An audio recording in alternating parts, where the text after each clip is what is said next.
طلاق صرف 2 بار ہے، یعنی جب 2 دفعہ طلاق دے دی جائے تو پھر عورتوں کو یا تو بطریق شائستہ نکاح میں رہنے دینا ہے یا بھلائی کے ساتھ چھوڑ دینا، اور یہ جائز نہیں کہ جو مہر تم ان کو دے چکے ہو اس میں سے کچھ واپس لے لو۔ ہاں اگر زن و شوہر کو خوف ہو کہ وہ اللہ کی حدوں کو قائم نہیں رکھ سکیں گے تو اگر عورت خاوند کے ہاتھ سے رہائی پانے کے بدلے میں کچھ دے ڈالے تو دونوں پر کچھ گناہ نہیں۔ یہ اللہ کی مقرر کی ہوئی حدیں ہیں، ان سے باہر نہ نکلنا، اور جو لوگ اللہ کی حدوں سے باہر نکل جائیں گے وہ گناہگار ہوں گے۔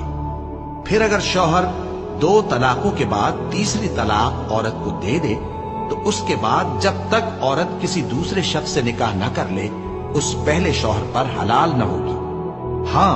اگر دوسرا خاوند بھی طلاق دے دے اور عورت اور پہلا خاوند پھر ایک دوسرے کی طرف رجوع کر لیں تو ان پر کچھ گناہ نہیں۔